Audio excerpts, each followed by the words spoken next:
Hey everyone, we're going to talk about meiosis today. We'll go through the PowerPoint presentation that you started on Friday. Meiosis you're going to find, is a little different than mitosis, but they're very similar. You're going to see a lot of similarities. So comparing them side to side, first of all, they have very different purposes. Mitosis is strictly for reproducing identical cells. So for example, if you cut yourself and that wound heals, meiosis happens to create new cells that are identical to the ones that were there before to fill in that wound and help you heal. It also, say you have liver damage and cells are being depleted. New cells are being produced by mitosis to try to fix all of the damage that is occurring. So mitosis happens in all of your body cells, the liver cell, muscle cell, all of those kinds of cells. Mitosis happens, and that is how we get more of them. Meiosis, on the other hand, has a very specific purpose, and that purpose is only for sexual reproduction. So basically making babies. Meiosis makes sperm cells and it makes egg cells, and that is all that it does. So when you think about meiosis, think sexual reproduction, think the next generation. Okay, so let's get into it a little bit. In blank reproducing organisms, meiosis produces blank the number of daughter cells that contain half the number of chromosomes as the parent cell. So right away, we're talking about the kind of reproduction, and the kind of reproduction can be either asexual or sexual reproduction. And I may have already mentioned it, but it is talking about sexual reproduction when we are talking about meiosis. Asexual reproduction does not have two parents, and we're going to talk about that a little bit later, but don't get it confused with meiosis. Whenever we're talking about meiosis, we're talking about sexual reproduction. It produces daughter cells. How many daughter cells? Well, it produces 4 daughter cells that contain half of the number of chromosomes as the parent cell. In females, meiosis leads to how many cells, or what kind of cells? Well, we're talking about females, so we're probably talking about the egg cell. And what kind in males? That would be sperm cells. When these sex cells combine well, we know that this had nothing to do with meiosis, so it's got to be fertilization. That's what we call it when you have a sperm cell that fertilizes an egg to create a zygote. You get fertilization. The chromosome number of the resulting zygote will double, and then it's the same as the number found in the organism's bodies. This is pretty important. This is like what meiosis's job is in order to create cells that contain half of the number of chromosomes. That way, when you have a cell, right, human body cells have 46. So if you have a cell with 23, say this is the sperm cell, and you have an egg cell with 23, there's the egg. You combine those, what does that equal? Well, that equals 46. That's the number that normal human beings have, and that's what you want. That's good.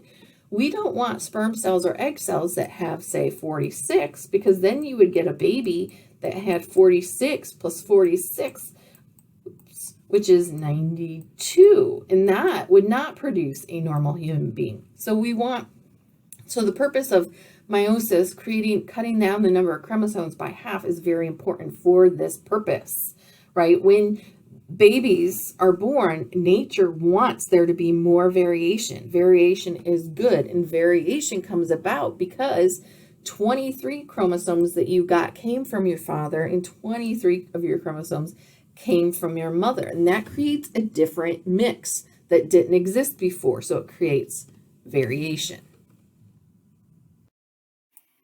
Okay, now moving on to chromosome number. Body cells contain a full set of chromosomes from each parent. So we get one set from our parents, from each of our parents, one from mom, one from dad, one set from mom, one set from dad. Okay. What these are called are called homologous chromosomes.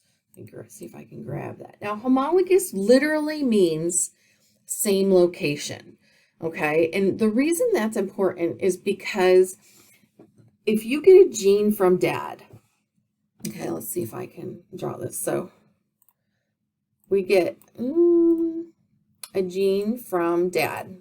Here's this one chromosome.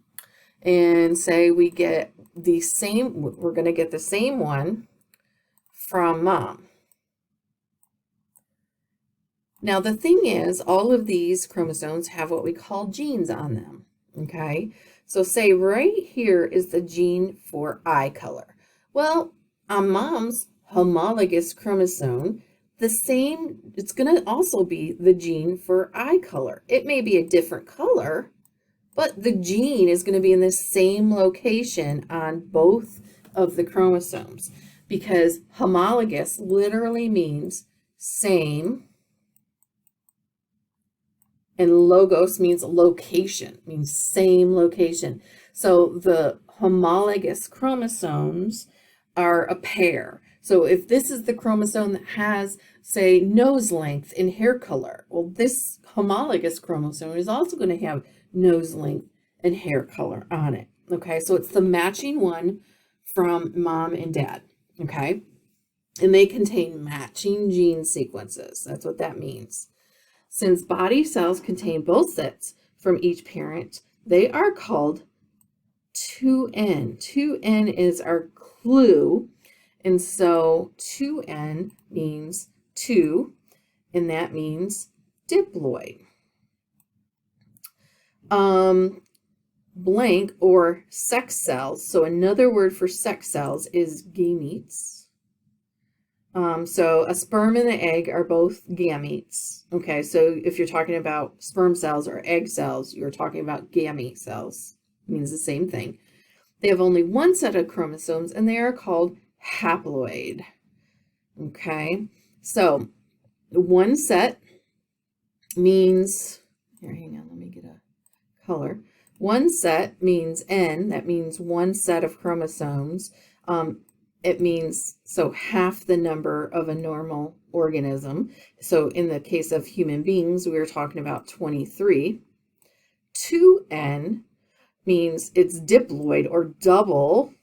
And so in a human being, that's talking about 46. So it means we have two sets of N. We got one from your mom's egg cell and one from your dad's sperm cell. So half and half. And they combined to form you, who have now 2N or 46 chromosomes. Okay, so if we give ourselves an example of this, we're going to look at organisms, a bunch of different kinds of organisms, and how many chromosomes they have. So we already know that human organisms, their haploid or our sex cells, are going to have 23 chromosomes. So our diploid cells are going to have 46 or 2N. If N is 23, 2 times 23 is 46.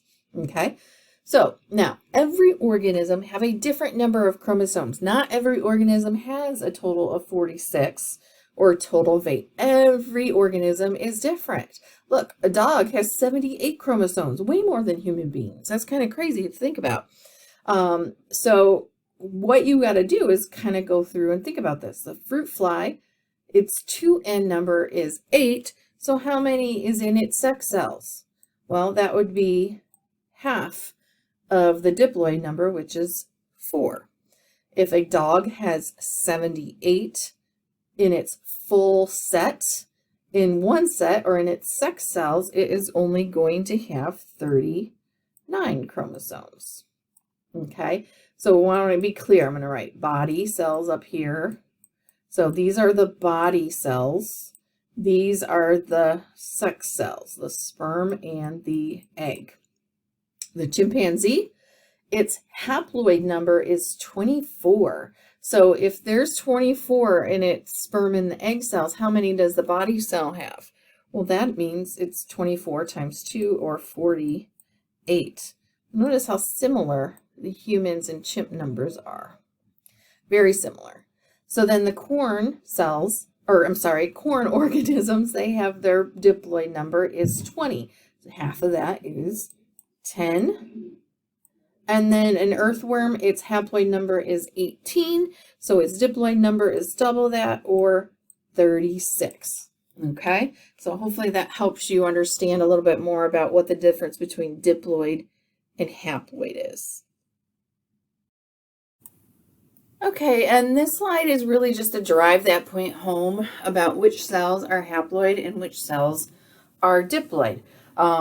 We know that the haploid cells mean that they have half of the number of a normal human being, and diploid means that they have a full set, one from mom, one from dad. So the haploid cells we know are the ones that get produced by meiosis. So that would be the sperm and the egg cells. So this would be haploid, and the sperm would be haploid. That means that the skin cell is going to be diploid, and the liver cell is diploid, as well as the brain cell. So all of the body cells are diploid cells. Only the sperm and the egg are haploid cells. Okay, so this is a picture of a cell getting ready to start the process of meiosis. Some cell parts you'll recognize from mitosis because they're some of the same ones that are present. So these guys here in the middle, these are what we call centrioles. And from them, the spindle fibers form. So that's what this is pointing to. These are the spindle fibers. Their whole job is to really just stretch the cell and to manipulate the chromosomes within the cell. So that's the spindle.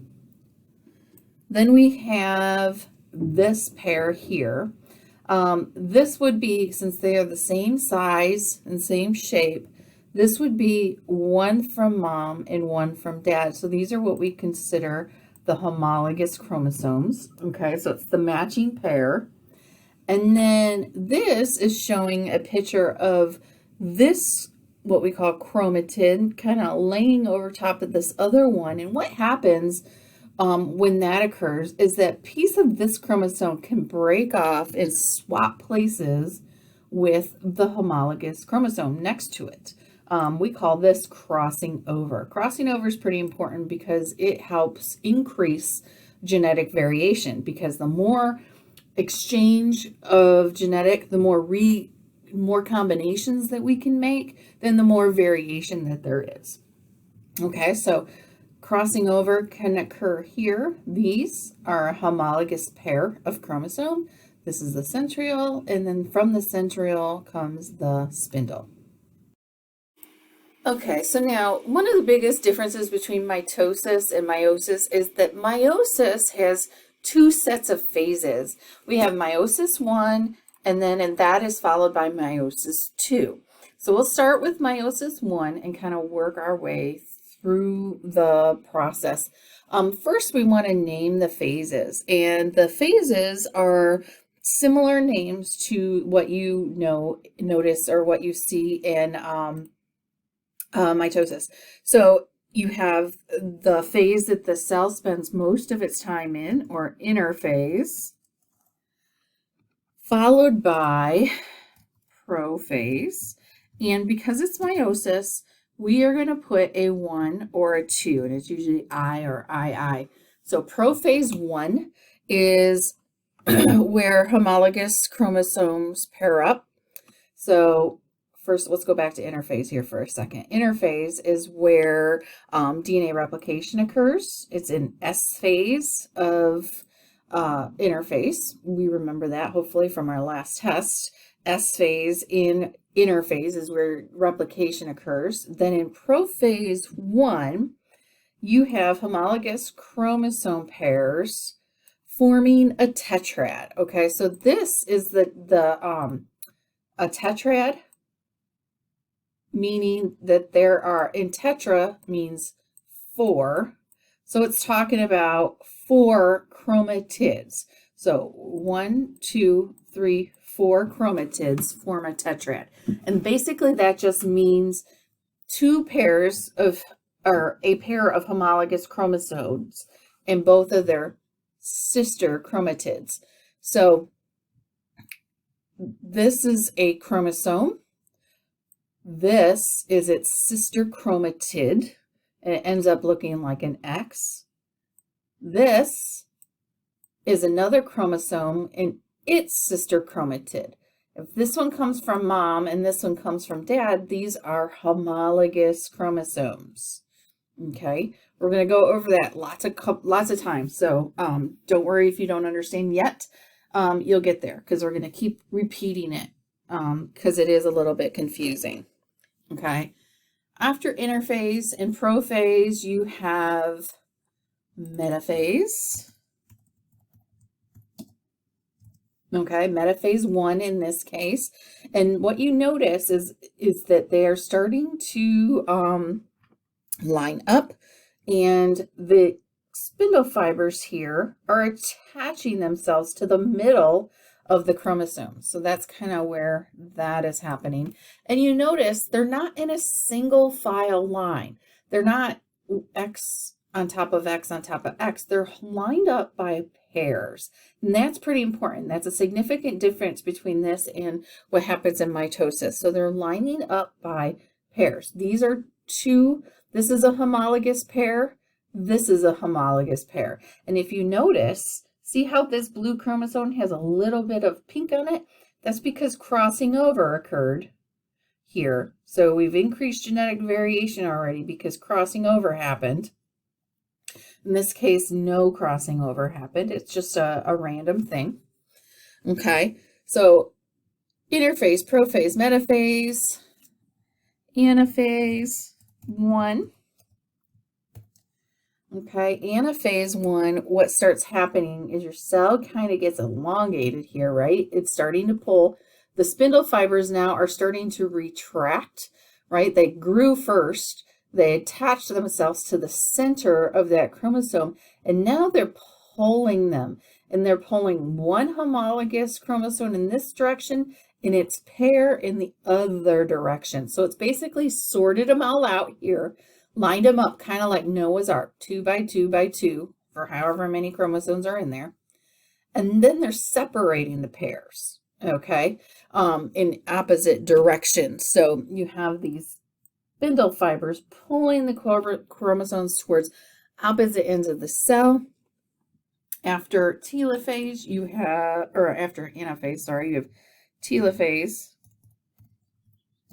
1 followed by cytokinesis, okay? And then you have 2 nuclear membranes being formed around the new cells. So this is the first division, okay? And what you notice is that this cell had 4 chromosomes in it, or 2 pairs of chromosomes. And what it did was sort it out. So this one, this individual got this one from mom and this one from dad. And maybe it got this one from dad and this one from mom, okay? Or vice versa. So they all just line up randomly. And that's what I want you to get, is that this is completely random. And this is why you may look different than your brother or your sister or both of them, because you may have gotten a higher percentage of chromosomes from your dad or your mom. For example, kids that look more like one parent, that's because this happened to line up and they got more of the chromosomes from that one parent. Okay, it's just chance that this happens. So now we've created 2 cells, 2 daughter cells, and they're going to begin Meiosis II, or phase 2. All right, so moving on to Meiosis II. The same phases are going to happen except for interphase. Interphase is just interphase, and it's Meiosis II that is just going to go through prophase, metaphase, anaphase, and telophase. Okay, so interphase is kind of, think of it, if I go back to this slide, think of it as kind of separated from this process. So Meiosis I then is prophase 1, metaphase 1, anaphase 1, telophase 1, and cytokinesis.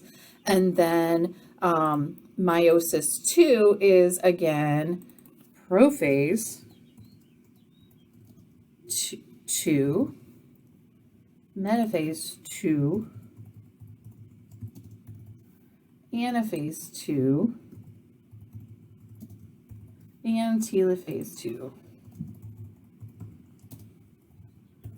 Okay, so now this part, phase 2 of meiosis, this is what's very similar to mitosis, because basically in Meiosis I, we lined things up by homologous pairs. We lined them up like Noah's Ark, 2 by 2 by 2, and sorted them into each of the cells. So now we have a cell with all of the chromosomes, okay, one each of all the 23 chromosomes if you're a human, and this one has all of the other set that a human would have, the other 23 chromosomes, okay? And so then in Meiosis II now we're going to split that, okay? We're going to split that in half so that we have more cells. So basically we have the 2 cells with half of the number of chromosomes as the original, and it's going to prepare to divide, okay? This is prophase 2. It is, we have the central spindle fibers starting to grow again from the centrioles. The centrioles are moving to opposite sides. Then you have metaphase 2, and in metaphase 2, the chromosomes are going to line up at the center. And notice now they're lined up all in a single file row like they do in mitosis. Keep in mind too, guys, that I know that these are just showing you 2 chromosomes, but if you're talking about a human going through this process, this would have 23 chromosomes all lined up in the middle, okay? Excuse me. The spindle fibers will attach themselves to the center, and then in anaphase, the spindle fibers retract, and it's ripping that chromosome in half. One chromatid goes one direction, the other chromatid goes into the other direction. So the sister chromatids are being pulled apart and going in opposite directions. Finally, you have 4 unique daughter cells being produced. And notice, and this is why they're all colored different. If, say, this individual, say this is an egg cell, it becomes a baby. Look at its genes. It has different chromatids, especially this one with some crossing over on it, then this one, then this one, then this one. And it's just random chance which one of these actually becomes the baby, okay? If these are sperm cells, it only takes one sperm cell to fertilize an egg. It could be this one, it could be that one, it could be one of the other thousands that could be produced in one go, okay? So that's why it's such a random chance that things happen the way that they do. This increases variation, and variation is very, very good for an environment. And if you remember back from when we talked about evolution and ecology, the more variation there is in a population, the better chances of that population surviving. Because if you have a low variation and one thing comes along that affects that population, then the whole population could die. Instead of having lots of variation where if one thing happens, well, you know, a lot can happen, but most of them will survive. So you get 4 different chances, 4 different unique daughter cells that are unlike each other, okay? They are not like the parent because it's different, and they're not like each other. So they're not identical, okay? All right, so let's get a little bit more in-depth in crossing over. This one says that during blank of meiosis, so this is looking for a phase. So if we go back up here and look at Meiosis I slide that we did, what you notice here is this is where you had these 2 chromosomes kind of overlap, and then what ended up happening is that they exchanged materials. Well, so that happens in this phase here, prophase 1. This is where this crossing over happens. So this answer would be prophase 1 of meiosis. During it, blank chromosomes. So that would be, what are these chromosomes here? These 2, the pair, those are homologous chromosomes. Homologous chromosomes. pair up, forming a, let's go back. What did I say that this was? A tetrad, okay? Tetrad. Crossing over occurs at this time as sections of blank chromatids are exchanged. Okay, so if they're sisters, if they're attached, if they're in the same chromosome, these chromatids, okay, it's a chromatid because it's only one side of the X. So they are non-sister chromatids, okay, because the sister chromatids are on the same chromosome or in the same X. So these are non-sister chromatids are exchanged.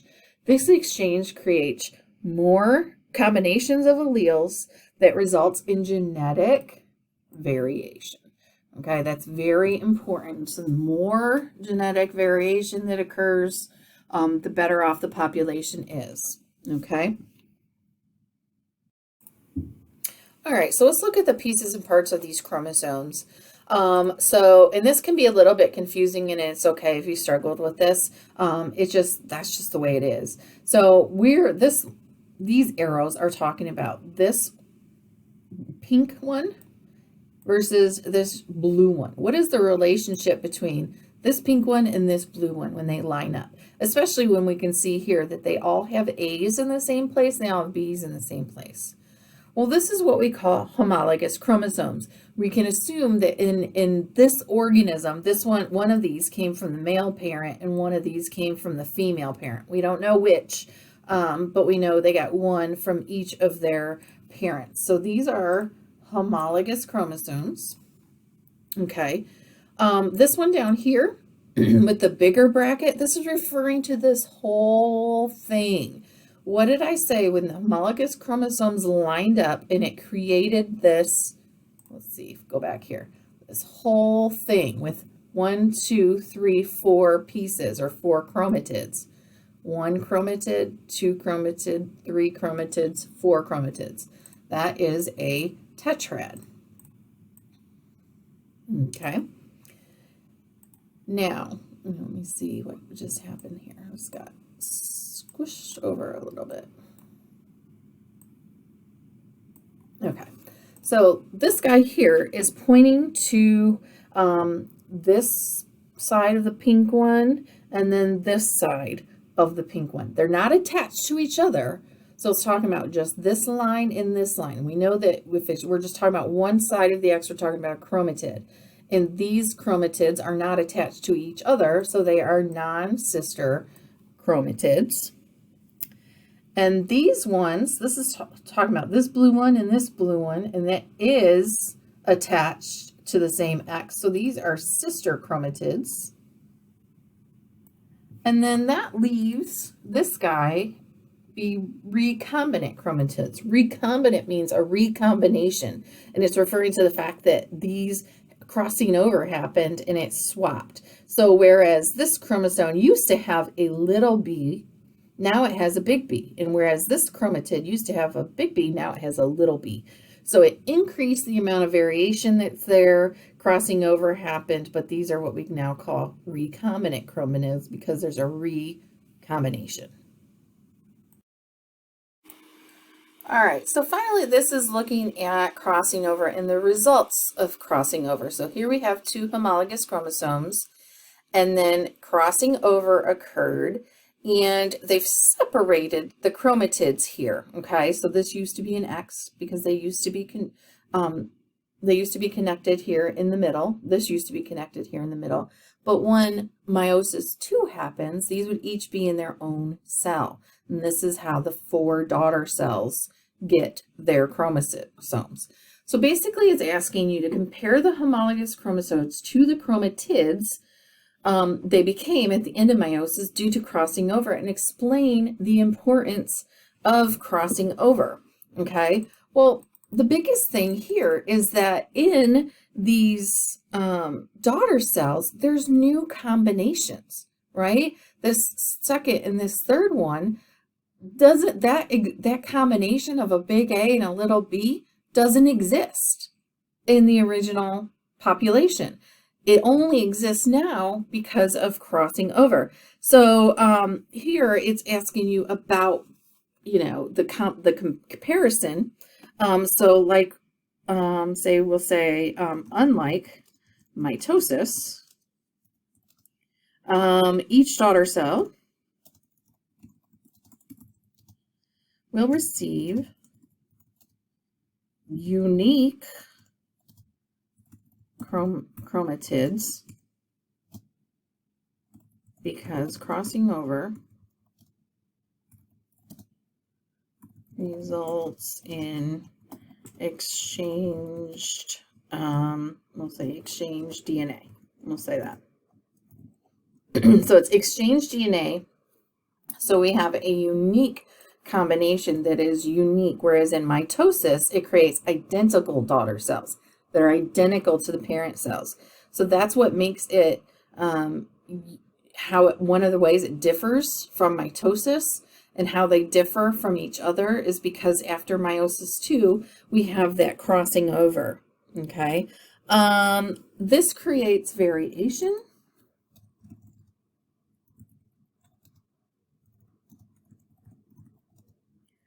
which is important for adaptations and the success of populations. Okay, and we remember that from ecology. We need that variation so the population can be successful. Okay, so let's take a closer look at meiosis versus mitosis. So if we compare them side by side, what are some of the similarities and some of the difference? So this first one, we'll go one by one, see if where we know where to put it. The purpose is to produce more body cells. Well, we talked before about how the body cells divide by mitosis, and it's only the sex cells that get created in meiosis. So this would be strictly mitosis. Starts with a single parent cell. Well, if you looked at meiosis here, we started with a single cell. And the same thing is true of mitosis. So both of these start with a single parent cell. The purpose is to produce sex cells for reproduction. That's what we're learning today. We know that that is all about meiosis. Creates 4 genetically different cells.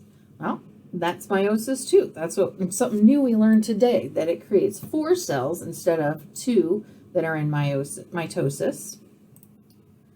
DNA is copied during interphase. Well, that interphase is interphase, and it's separate from meiosis and mitosis, so it still happens with each of these processes. Creates 2 identical daughter cells. That is mitosis, only 2 cells versus 4 cells. Meiosis, they're all different. Mitosis, they're identical. Chromosome number cut in half. Well, again, that is meiosis, because remember, we want the cells to combine with the cells from another organism to create the new organism. So basically, half from mom, half from dad, create the whole baby. Chromosome number stays the same in the new cells. That is mitosis. And then finally, cell division. Oops, that got screwy. Cell division. Well, both of these divide, okay? They both have a place where the cell actually divides into 2, and it happens twice in meiosis. That's how we get 4 genetically different cells.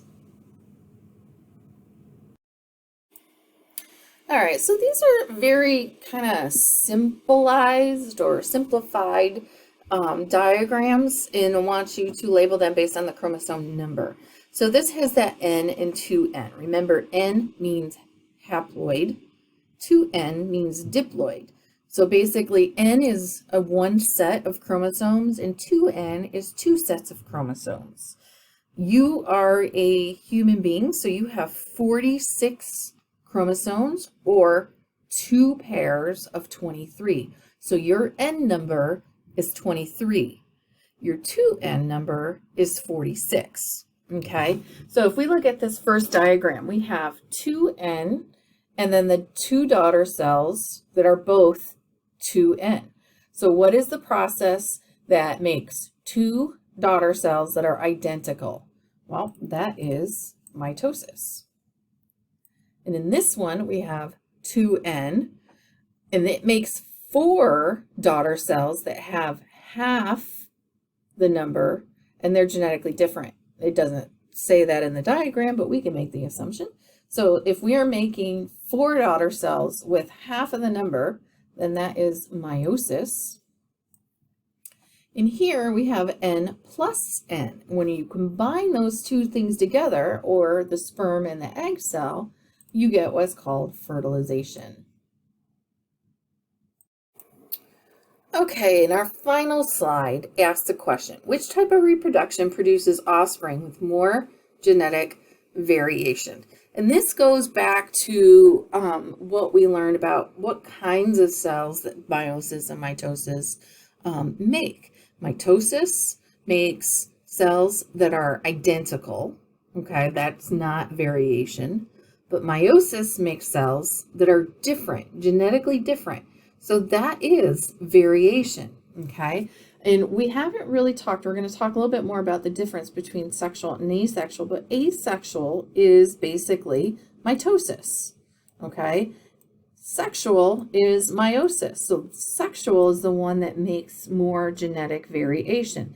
And your explanation here should include the terms mitosis and meiosis when you discuss this. So basically you can say something like organisms reproducing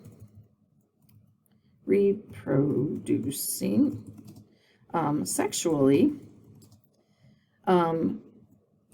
do so by meiosis. They produce 4 genetically unique daughter cells. Also,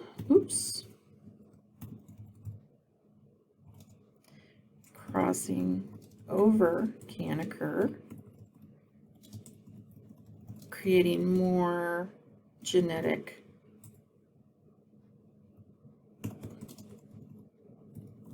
it's really hard to type and talk at the same time. Okay, so organisms reproducing sexually do so by meiosis. They produce 4 genetically unique daughter cells each.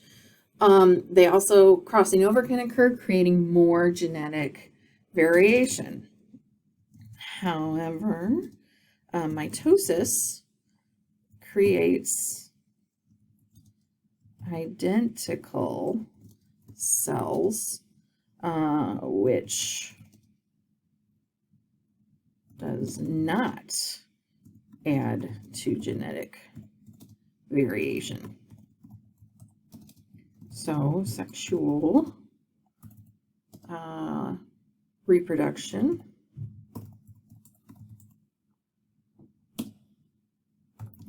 produces offspring with more genetic variation. Okay, so something like that. Obviously, you don't have to have the same exact words. If you said the same thing, that's fine. You basically want to know that sexual reproduction increases genetic variation because of the random lining up at metaphases, because of the crossing over, and just because of the fact that it produces unique daughter cells. Okay? All right, guys, so that is a pretty good introduction into meiosis. Now we're going to practice some things. All right, take care.